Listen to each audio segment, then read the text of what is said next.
Salve, meus reis e rainhas, salve, minhas imperatrizes e imperadores. Mais uma vez, sejam muito bem-vindos a um novo vídeo documentário de História Potentia Est sobre Roma Antiga.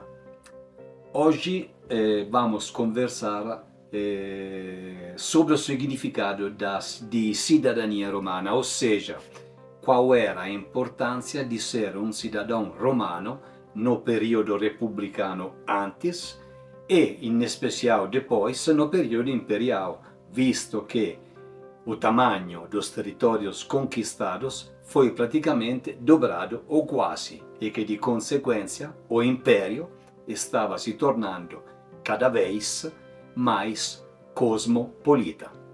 Em poucas palavras, a relevância do conceito civis romanus sum.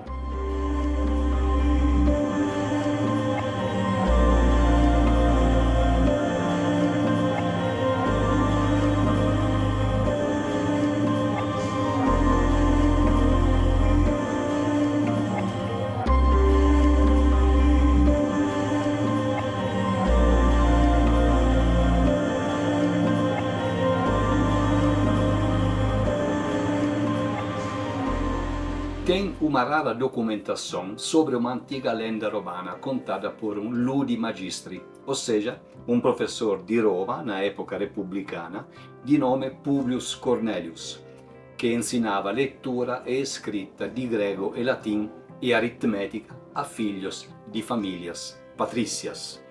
Essa história narra di un magistrato romano, un certo Aristodemo, pretor di uma província no norte da África.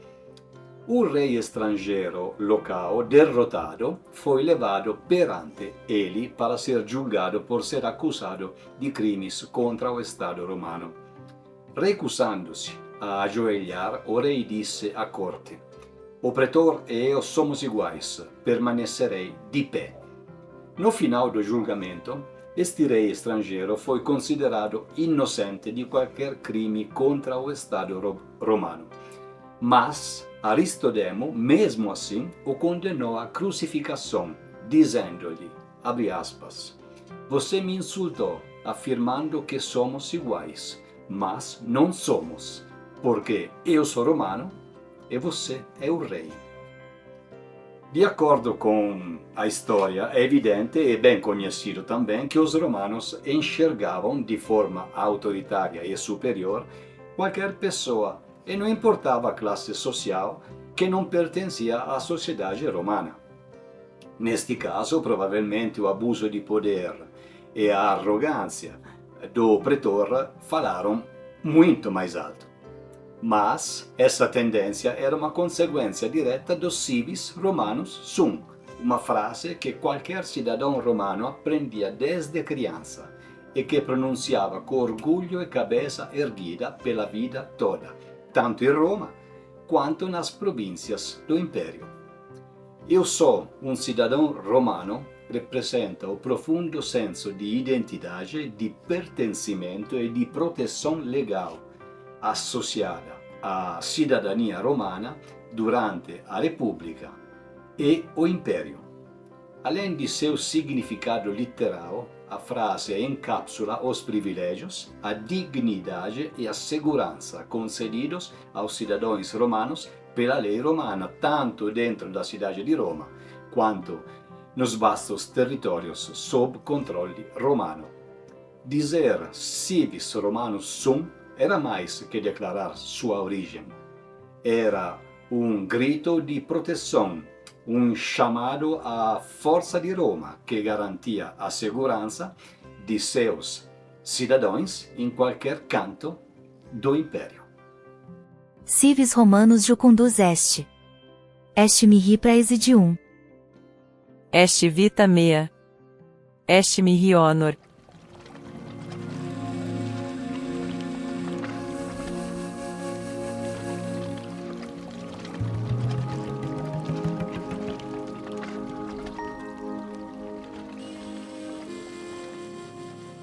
As raízes da frase podem ser rastreadas até os ideais do direito romano e da governanza durante a Repubblica, do 509 ao 27 a.C. O Estado romano dava grande ênfase ao conceito de cidadania, que era central para sua estrutura legal e social.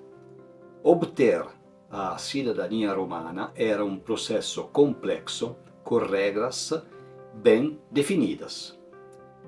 A cidadania romana não se baseava em critérios raciais ou de origem, ou em base de características físicas, ou na ancestralidade de um indivíduo.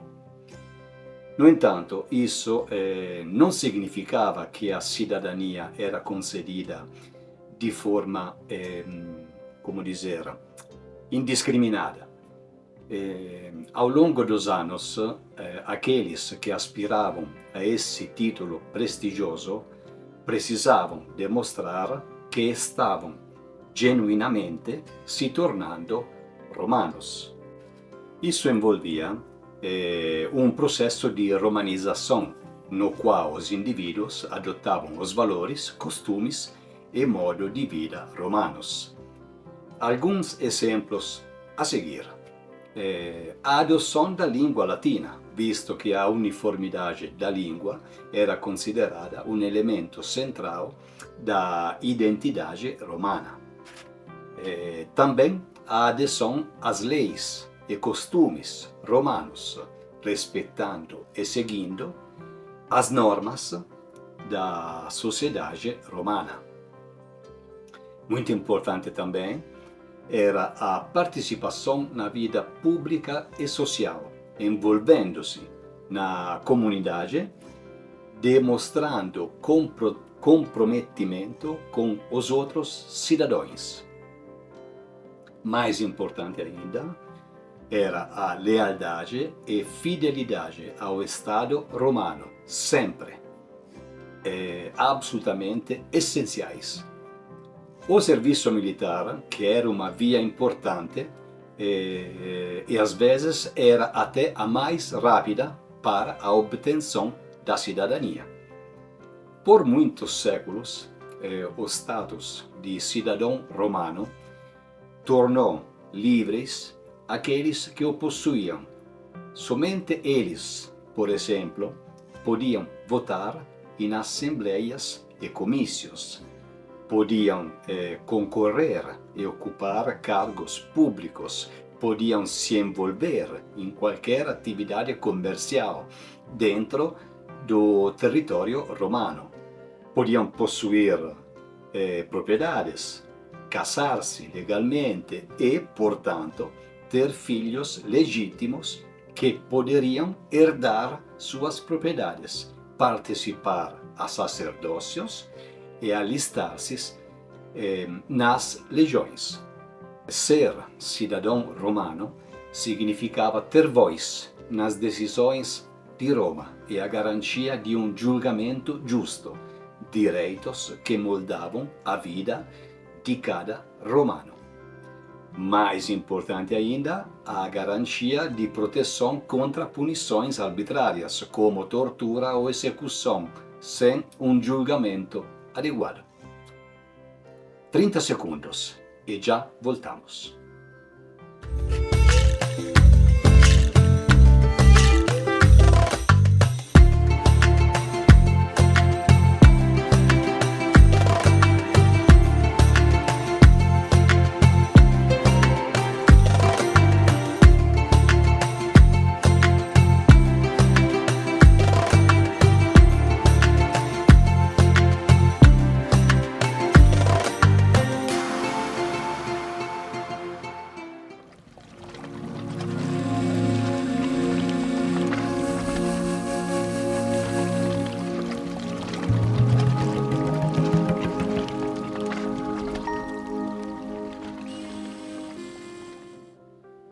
Grandes protagonistas da história romana pronunciaram a frase com o mesmo orgulho de qualquer cidadão comum. Grandes protagonistas como, por exemplo, um grande herói romano nos tempos ainda da época regia, mais exatamente no final dessa época e o começo daquela republicana. Estou falando di Caio Múcio Scaevola, esattamente aquele soldado que queimou uma de suas mãos em um braseiro.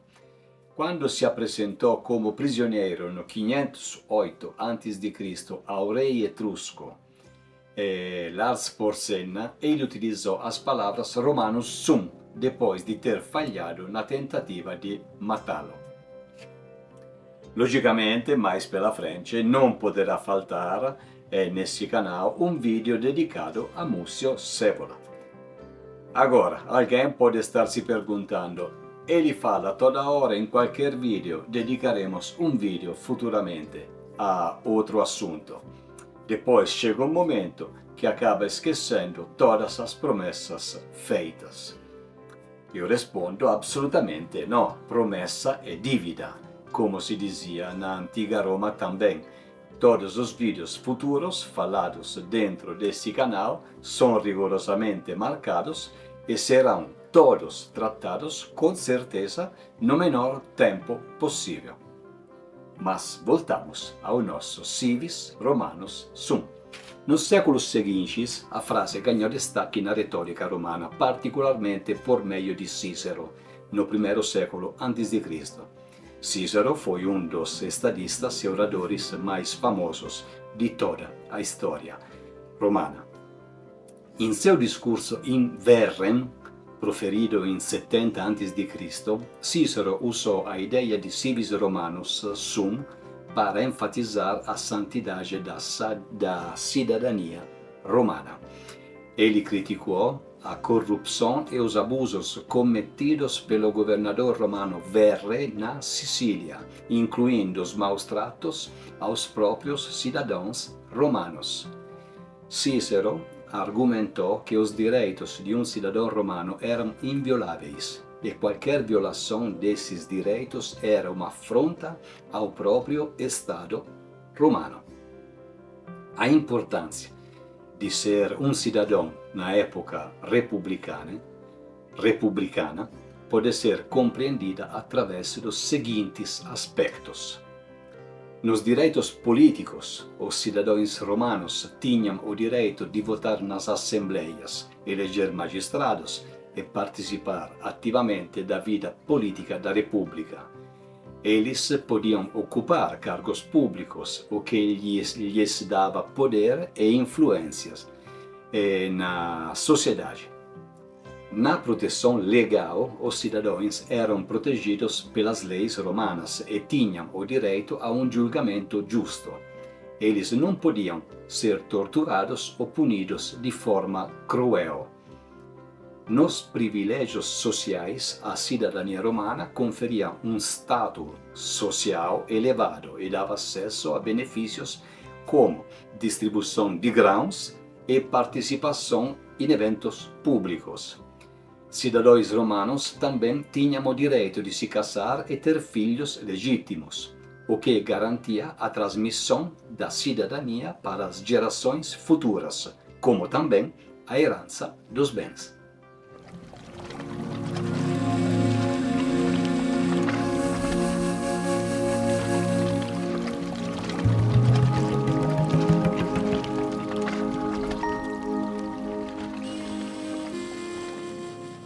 A partir do reinado de Ottaviano Augusto, ser cidadão romano na época imperial carregava consigo um conjunto de direitos, privilégios e responsabilidades mais relevantes ainda do que na época republicana.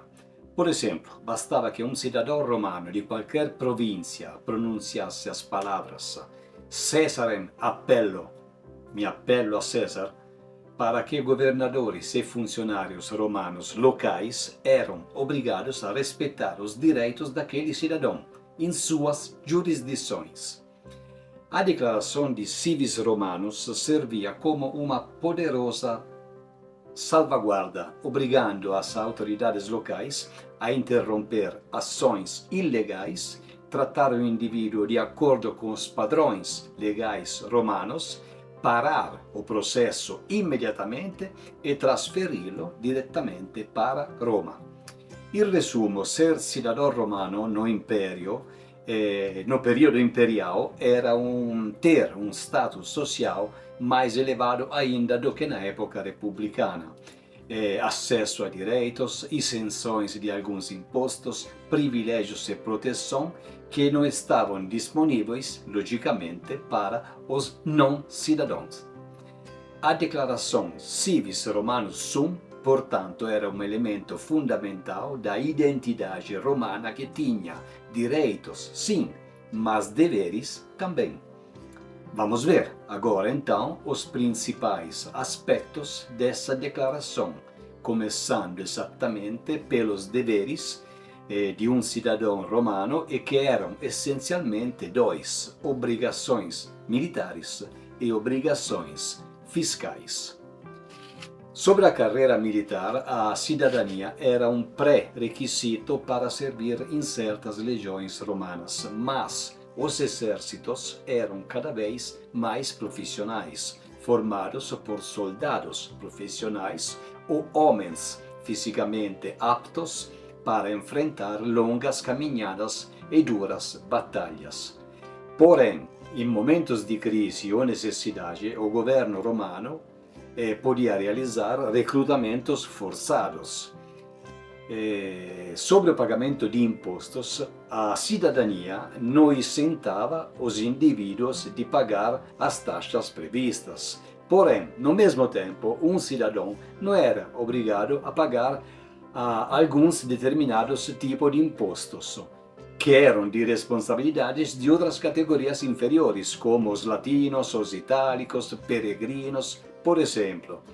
Estas taxas abrangiam indiretamente também os escravos. Embora os escravos não fossem contribuintes diretos, seu trabalho e sua presença estavam intrinsecamente ligados ao sistema tributário romano, gerando receita para o Estado através de seus proprietários. Na cobrança de impostos houveram muitas mutações com o passar dos séculos. Do outro lado dos deveres, logicamente temos os direitos, então vamos analisá-los. O direito de voto. Embora o poder político estivesse centralizado quase exclusivamente nas mãos do imperador, os cidadãos ainda participavam de algumas eleições locais. O direito de contrair matrimônio legal. O connubium permitia o casamento legal com outros cidadãos romanos. O iuste nuptiae permitia o casamento com a pessoa estrangeira. O direito de comércio e de propriedades. Os cidadãos podiam possuir terras e outros bens.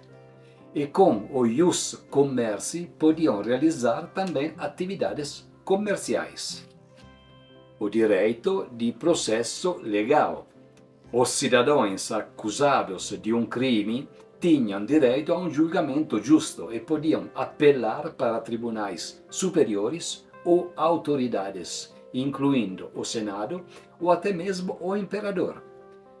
A isenção de certas punições.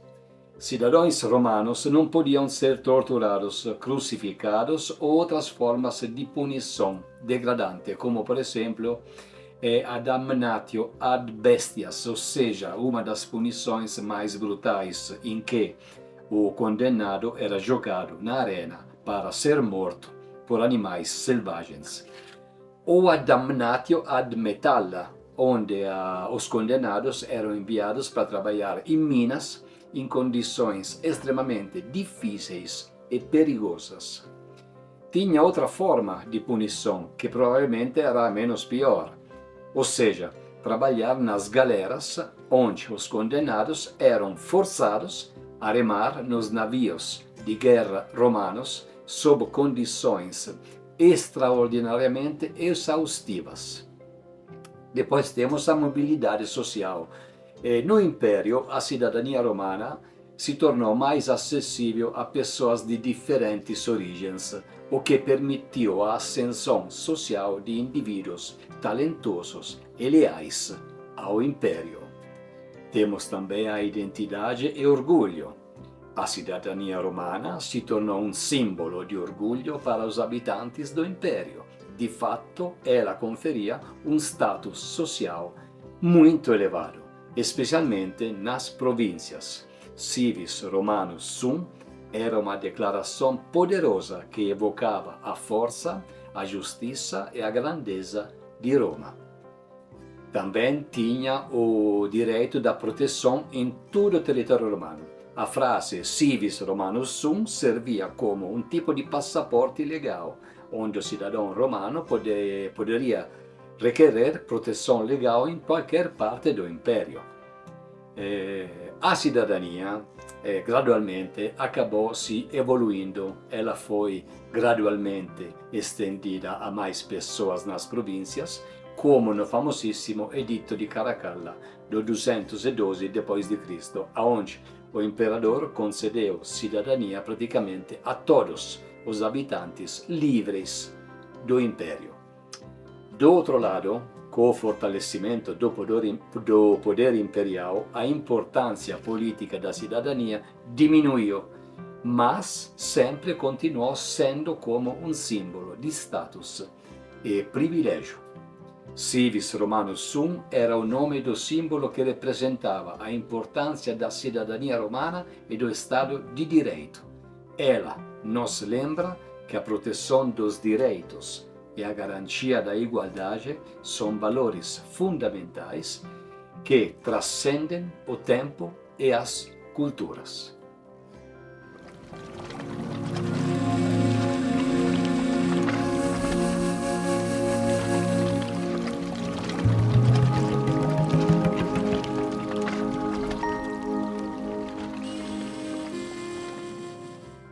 O Mos Maiorum, costume dos ancestrais, era o código não escrito de valores e normas sociais que guiava o comportamento dos antigos romanos.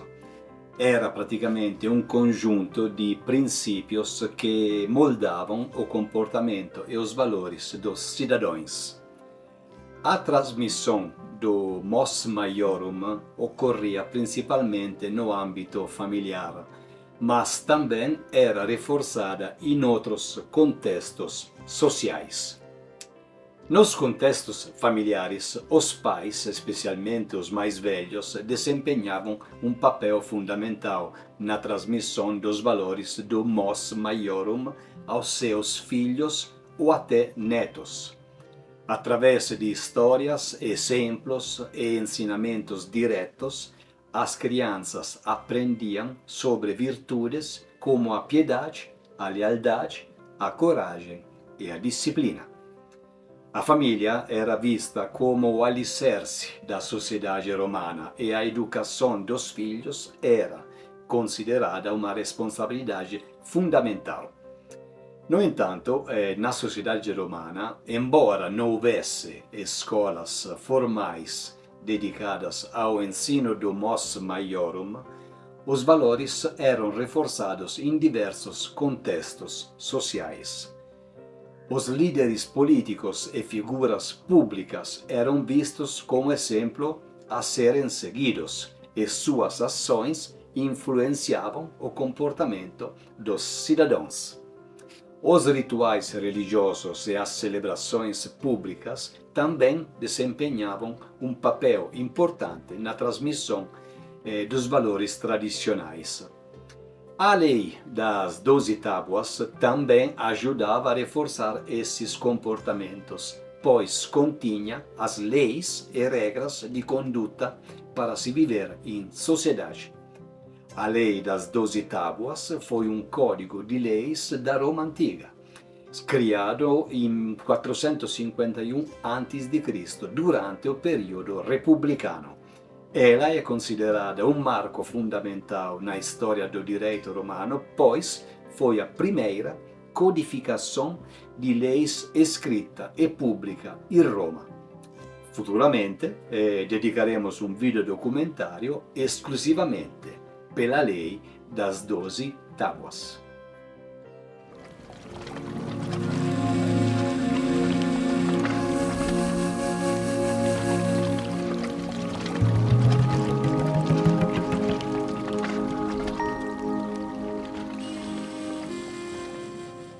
Antes falei que o Mos Maiorum era um conjunto de princípios. Mas quais eram esses princípios? Eram vários, uma dezena, ou uma dúzia, ou talvez mais ainda. Mas hoje nós examinaremos os 5 considerados como mais relevantes.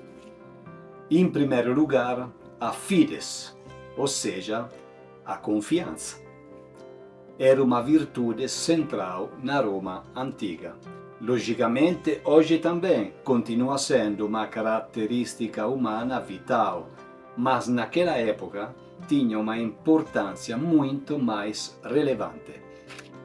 Em um mundo onde os registros escritos eram menos acessíveis, a palavra dada e a confiança mútua eram essenciais. Fides representava a confiabilidade, a lealdade e o cumprimento de promessas, mesmo que verbais, ou com um tradicional aperto de mãos ou de braços. Fazer um acordo e honrá-lo era fundamental e a quebra da fides era considerada uma grave ofensa social e religiosa também. A importância da fides se estendia a todas as esferas da vida romana. Nos contratos comerciais, nos juramentos militares e nas relações familiares, a confiança era o alicerce da estabilidade. A deusa Fides, personificação dessa virtude, era reverenciada com templos e altares.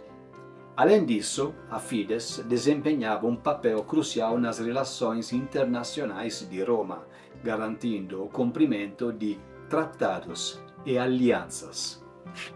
A Fides era um componente fundamental do Mos Maiorum, o código de conduta ancestral que nós já vimos e que guiava o comportamento romano. Trair a Fides era um dano irreparável à reputação de um indivíduo, demonstrando a centralidade desse valor na sociedade romana. Trair a Fides, logicamente, tinha sempre consequências. Dependendo do grau de gravidade, podia ser perda da reputação e do respeito na comunidade romana, que já era uma punição significativa, ou desonra pública, que podia afetar a posição social, oportunidades de negócios e participação na vida política. Nos casos de quebra de contratos ou de juramentos prestados, as leis romanas previam punições que variavam de multas e restituições financeiras a penas de prisão. No entanto, em situações mais graves, como traição ou perjúrio, as punições podiam incluir exílio ou até mesmo a pena de morte. Os romanos acreditavam que os deuses, aliás, a deusa Fides, punia aqueles que quebravam em todas as situações a própria Fides. Acreditava-se que a ira divina podia trazer desgraças e infortúnios para o indivíduo e sua família. Embora o mundo moderno tenha formas mais sofisticadas de registro e garantia, o conceito de confiança permanece essencial hoje também. A Fides romana nos lembra da importância da integridade e da lealdade em todas as nossas relações. Outro conceito verdadeiramente básico para um cidadão romano é a virtus, ou seja, a virtude. Para os romanos, os homens com virtus significava ser homens de verdade, fortes, corajosos, ser poderosos na hora certa, não desistir, estar em sintonia com aquela virilidade que o homem romano tinha que encarnar. Ou seja, virtus é justamente a expressão da força viril masculina, mas também existia a virtus em um nível mais humano, mais da alma. A alma também tinha que ser uma alma forte. Não se deve deixar desanimar por várias controvérsias ou dificuldades.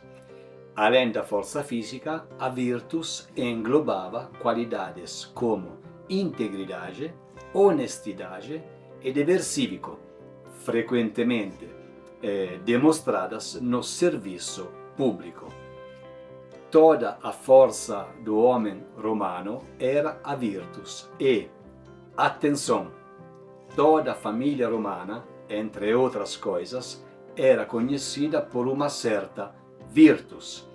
Havia a família que tinha muita virtus nas forças armadas, ou na lei, ou em cargos políticos, ou mesmo famílias de grandes estadistas. Então, quando você nascia em uma família que tinha uma certa virtus reconhecida por todos, digamos que outras pessoas, outras famílias e a população romana que conhecia sua família esperavam essa virtus de você. Se você vinha de uma família de grandes guerreiros, esperava-se que você honrasse a virtude de sua família e fosse tão forte quanto um guerreiro. Se você viesse de uma família de grandes advogados, esperava-se que você fosse uma pessoa juridicamente idônea, conhecedora desses assuntos e que também tivesse uma ótima carreira como advogado. Então, a virtus também leva a ter expectativas em relação a si mesmo como pessoa, porque você tem este valor que vem da sua família. O terceiro grande conceito é o da pietas. Mas atenção, a pietas romana é diferente do conceito de piedade ou pena que temos hoje e que vem da tradição cristã, ou seja, misericórdia para os mais fracos ou vulneráveis. Para os romanos, pietas era o conceito de respeito e dever, ou seja, respeitar a pátria, os pais, a família, os filhos e até os escravos. O respeito às pessoas era fundamental e, embora os escravos fossem propriedade, havia expectativas de tratamento adequado. Obviamente, eles tinham que ser respeitados do ponto de vista da integridade física. Não se podia machucá-los, mas também era preciso respeitar seus deveres e seu papel. Não se podia zombar dos magistrados, pois o respeito pelas instituições e pelas figuras de autoridade era de importância capital. Hoje podemos dizer que zombamos dos poderosos como sintoma de liberdade. Utilizamos a sátira política quase como uma branda vingança contra as injustiças operadas pelas autoridades. Mas no mundo romano isso não era previsto. O respeito por um pai, um pretor, um senador ou qualquer figura de autoridade era sempre essencial. Se uma dessas autoridades, após um processo, era explicitamente e formalmente acusada de algum crime, aí sim os cidadãos tinham direito de criticar pesadamente também aquela pessoa, mas só naquele caso. A pietas tinha uma dimensão religiosa também, envolvendo o cumprimento dos deveres para os deuses.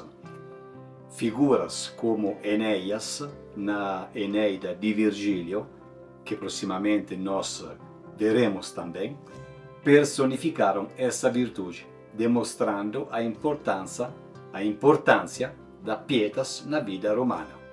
Portanto, resumindo, o respeito devido às grandes figuras da vida pública era absolutamente fundamental para ser um cidadão 100% romano. Outro valor importante era a gravitas, que pode ser traduzida como seriedade e autocontrole. Especialmente as figuras importantes com responsabilidades não podiam ceder a momentos de raiva. momentos de histeria ou momentos de fraqueza. Eles não podiam chorar em público, nem se entregar a emoções muito fortes. Eles não podiam gritar, bater os punhos na mesa, pois isso não fazia parte do conceito de gravitas. As pessoas tinham que ter autocontrole, não se deixar derrotar pela adversidade, ser calmas e superiores às dinâmicas diárias. Isso era importante porque o autocontrole permitia que alguém desempenhasse melhor suas responsabilidades. Os romanos admiravam muito aqueles que permaneciam firmes e constantes em tempos de perigo e incerteza. A seriedade era fundamental para pertencer plenamente ao povo romano em nível cultural. A gravitas era um componente importante do mos maiorum, o código de conduta ancestral. Figuras como Catón o Velho e Marco Aurélio personificaram essa virtude, demonstrando que a gravitas não era a ausência de emoções, mas sim a capacidade de controlá-las. Outro conceito fundamental, o quinto de nossa lista particular, é o de majestas. Majestas significa ter orgulho do seu povo, ser altivo e considerar-se parte do povo romano. Era impensável para o romano considerar seu povo como insignificante. Ao contrário, o conceito de povo diferenciado fazia parte da mentalidade do cidadão romano. Majestas também significa ter consciência de pertencer a um povo. Atenção, não a uma raça, mas sim um povo superior aos demais. A identidade romana era cultural e política, não era racial. Os romanos acreditavam ter a missão de civilizar o mundo, expandir a cultura e romanizar a realidade ao seu redor. Essa ideia de superioridade influenciava a atitude romana na vida, na política e nas guerras. A lex majestatis protegia esse conceito, punindo atos de traição e sedição. Com a transição da República para o Império, a majestas passou a ser associada com sempre mais frequência à figura do imperador. As conquistas militares romanas são um exemplo de como a majestas se manifestava na prática, demonstrando a crença na superioridade e no poder do povo romano. Terminando este muito longo capítulo sobre os valores, eu queria apenas completar dizendo que, logicamente, existiam outros princípios morais no mundo romano, como, por exemplo, a disciplina, a honor, a constância, a auctoritas, a simplicitas e a justitia. Mas de todos eles nós falaremos proximamente em outro vídeo.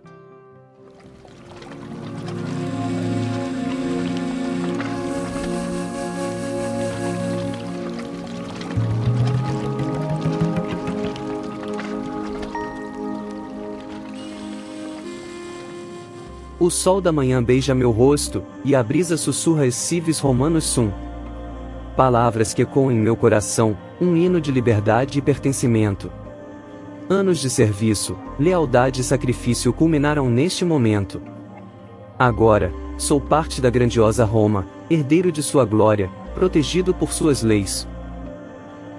O sangue que corre em minhas veias pulsa com o orgulho de um cidadão romano.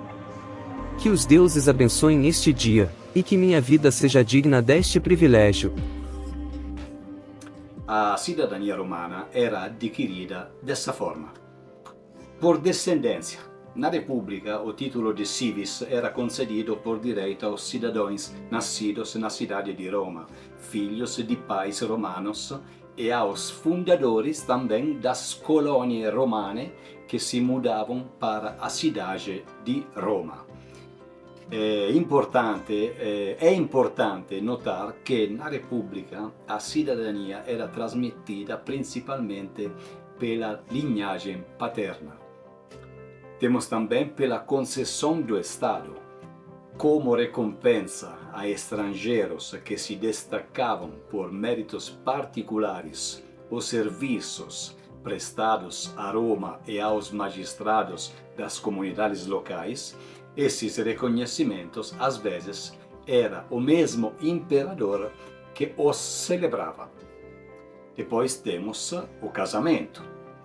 A mulher estrangeira adquiria o status de cidadão por meio do casamento legítimo, iuste nuptiae, ao contrário do homem estrangeiro casado com cidadã romana que continuava como estrangeiro. No caso de casamento legítimo entre o marido romano e mulher estrangeira, o filho se tornava cidadão imediatamente. Ao contrário, com marido estrangeiro, o filho também era estrangeiro. No caso de união ilegítima, o filho era sempre estrangeiro, mesmo entre dois romanos. Pelo serviço militar, um soldado se tornava romano ao cumprir sua honesta missão, ou seja, ao lutar por 25 anos até a aposentadoria contra os inimigos de Roma, demonstrando lealdade e honra. Os veteranos das legiões, nascidos peregrini, estrangeiros, tornavam-se cidadãos após o serviço honrado, e seus filhos, graças ao ius sanguinis, direito de sangue, tornavam-se membros efetivos da comunidade romana. Depois temos por adoção, quando qualquer peregrino, ou estrangeiro em geral, era adotado por um cidadão romano. Temos também a libertação de escravos, assim chamada manumission. Se o senhor libertasse um escravo, as autoridades registravam o ato e o novo civis nascia. Temos também concessões imperiais. Sob o governo de Tibério, um imigrante se tornava cidadão após 6 anos de serviço nas cortes de vigias da cidade. Sob Cláudio, a cidadania era concedida para quem equipasse um navio capaz de transportar grãos para a cidade. Nero concedia a cidadania a quem trouxesse recursos para Roma, construindo uma domus, casa, e que decorasse, porém, de forma digna a paisagem urbana. Sob Traiano, os peregrinos ou estrangeiros que construíssem um moinho em Roma com capacidade de moer pelo menos 100 módios de trigo diariamente, tornavam-se romanos. Um módio, na antiga unidade de medida romana, eram aproximadamente 9 quilos. Depois temos extensões legislativas. No século I a.C., a cidadania romana foi concedida amplamente aos povos latinos e itálicos. No século III d.C., a cidadania foi estendida a todos os súditos do Império Romano pela Constituição Antonina, emitida por Caracalla no 212 d.C.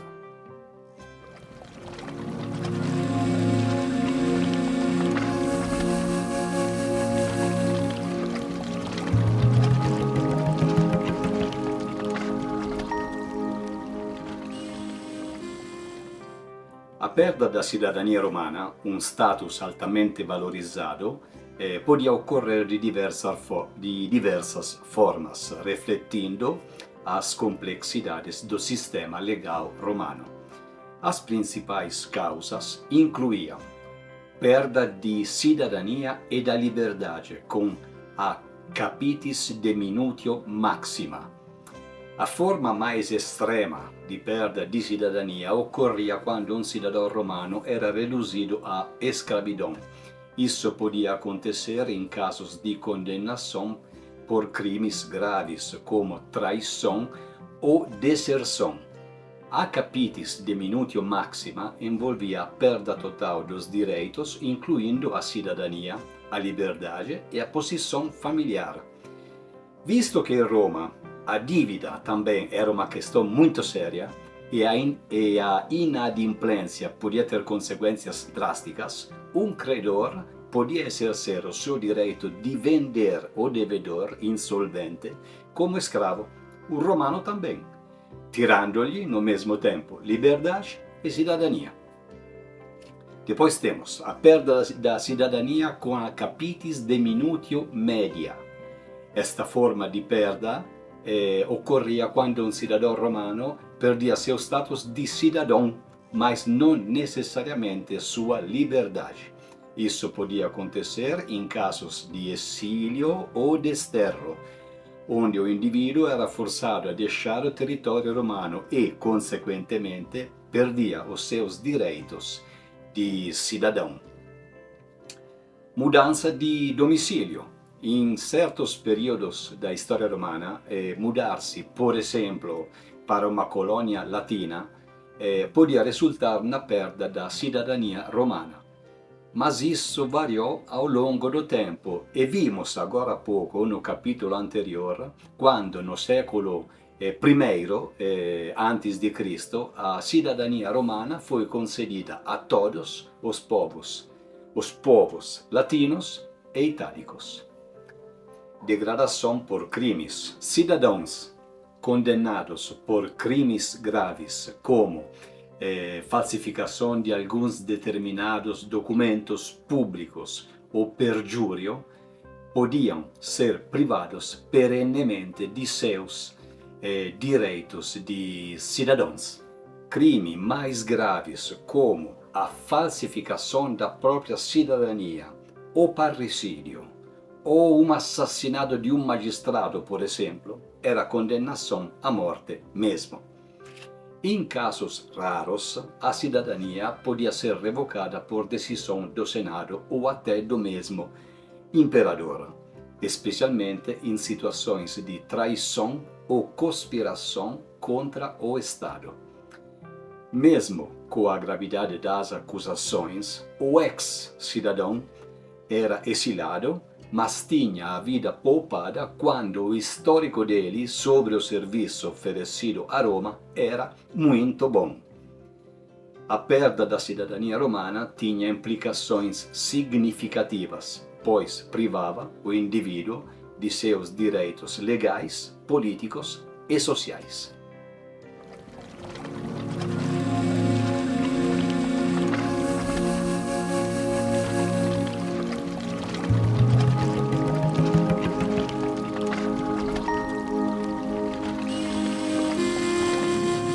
Comprovar a cidadania romana era uma tarefa complexa.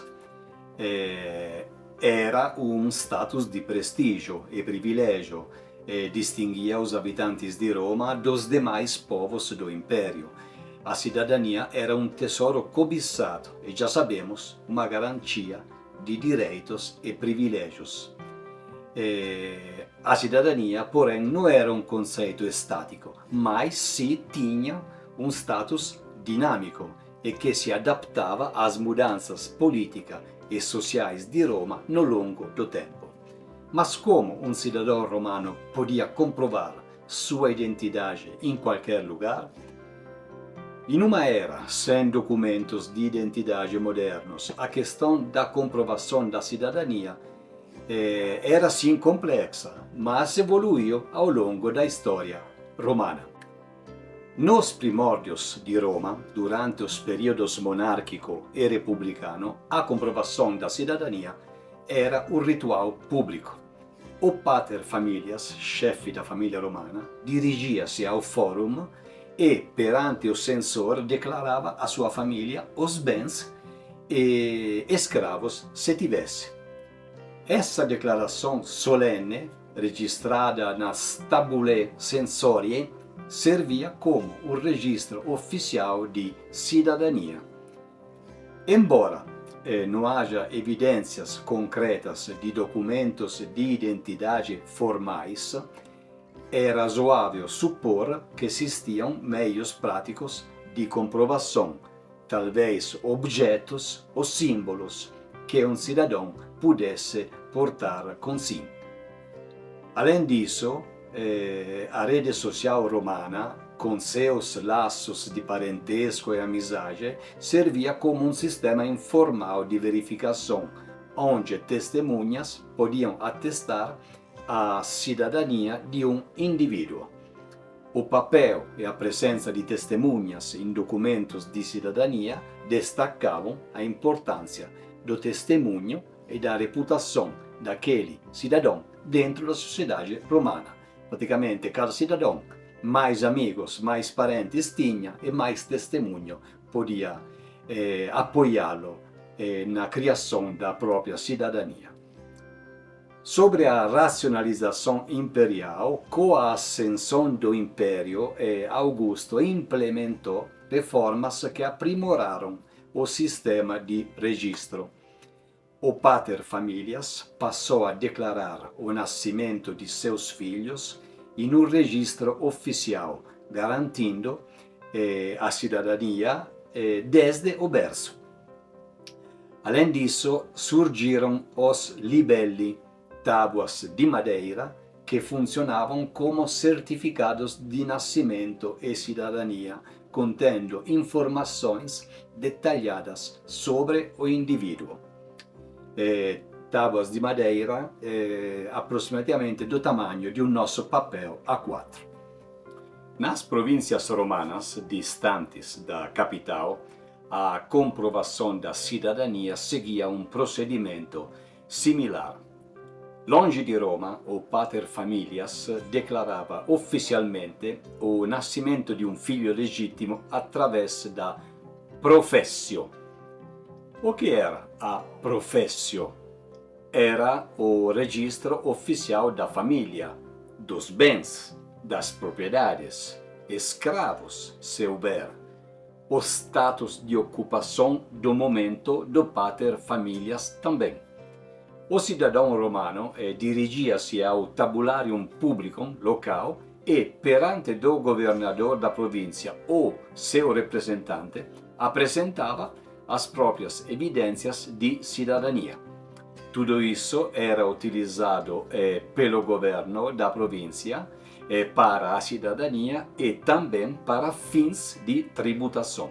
Essa declaração juramentada era registrada no Album Professionum e o pai recebia uma tábua de madeira, prova tangível do registro do recém-nascido entre os cidadãos romanos. Esse sistema descentralizado garantiu que mesmo nas províncias fosse possível certificar a cidadania com um documento oficial, facilitando assim a identificação e a relativa proteção dos direitos de cada cidadão romano que morava muito longe da capital. A cidadania era expressa também, como já nós sabemos, através do serviço militar. Os peregrini, homens livres, mas ainda não cidadãos, podiam se alistar como auxiliares no exército romano. Após 25 anos de serviço honroso, conhecido também como honesta missio, eles recebiam por direito a cidadania atestada por um diploma militar de madeira ou bronze, também chamado de diploma civitatis.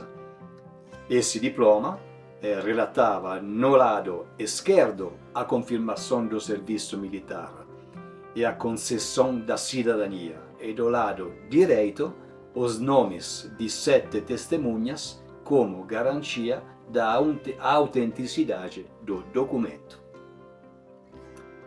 Existia também a falsificação e relativas penas.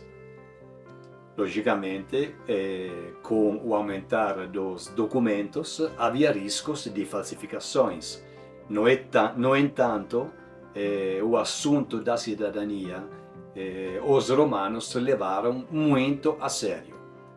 Fingir ser cidadão romano sem selo ou falsificar documentos de qualquer tipo era um crime muito grave, punível até com a morte e muitas vezes com crucificação. O jurista Menandro testemunha que escravos e peregrinos que tentavam se alistar fraudulentamente eram rapidamente punidos com a morte, sem processo nenhum. Para terminar este longo capítulo, vimos que a comprovação da cidadania era realmente um processo complexo e multifacetado, que, porém, evoluiu ao longo da história de Roma, e a demonstração de pertencimento a essa cidadania era o reflexo da eficiente, mas sofisticada também, sociedade romana. Ó grandes deuses, Júpiter, Pai dos céus, e todos vós, divindades que moldaram o destino de Roma, ergo minhas mãos trêmulas e minha voz cansada em um último hino de agradecimento. Ao longo de meus muitos anos, fui abençoado com a dádiva da cidadania romana, um presente que me permitiu desfrutar das mais altas honras e privilégios. Caminhei pelas ruas de nossa gloriosa cidade, participei de nossas assembleias, testemunhei a majestade de nossos templos e exércitos, e senti o orgulho de pertencer a uma nação que domina o mundo. A cidadania romana me protegeu sob a lei, me concedeu o direito de votar e ser eleito, e me permitiu prosperar em meus negócios.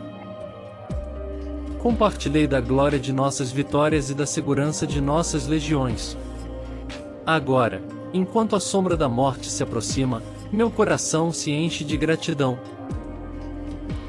Não lamento o fim de minha jornada, pois vivi uma vida plena e honrada, como um verdadeiro cidadão romano. Que meus filhos e netos herdem o legado de nossa grandeza, e que Roma continue a brilhar como um farol de civilização e poder. Que os deuses abençoem nossa cidade eterna, e que a memória de meus dias como cidadão romano perdure para sempre. Chegamos ao final. Muito obrigado por me seguir nesse vídeo até aqui. O meu desejo de sempre é que possa ter ajudado em algo a você apaixonado ou apaixonada pela história romana. Nós sabemos que as conquistas de Roma se basearam exclusivamente como resultado de inúmeras batalhas. Quantificá-las é uma tarefa impossível. O que sabemos, porém, é que aquelas que podemos considerar como mais importantes, mais significativas, documentadas, narradas por vários historiadores da época e reconhecidas por todos os históricos e arqueólogos de hoje, são aproximadamente 500, mais ou menos 450, 500. Considerando os pouco mais de 12 séculos de domínio romano no mundo então conhecido como Império Romano do Ocidente, fazendo um rápido cálculo, daria mais ou menos umas 40, 45 batalhas relevantes por século. E cada uma com as durações mais diferenciadas: dias, semanas, meses, mas anos também. Porém, se acrescentamos as batalhas de relevância menor, como lutas regionais, rebeliões locais, motins, etc., é provável que entre o período régio, o republicano e o imperial, Roma enfrentou milhares de batalhas sangrentas. No próximo vídeo, portanto, conversaremos exatamente sobre uma delas. A primeira, a Batalha do Lago Curcio, um pequeno lago muito próximo da cidade de Roma, que tinha acabado de ser fundada por Rômulo e que ocorreu entre o 753 e o 751 a.C. Deixe sua opinião aqui nos comentários. Se quiser, compartilhe o canal com seus amigos. Fique em paz. Vejo você no próximo vídeo e ad maiora sempre.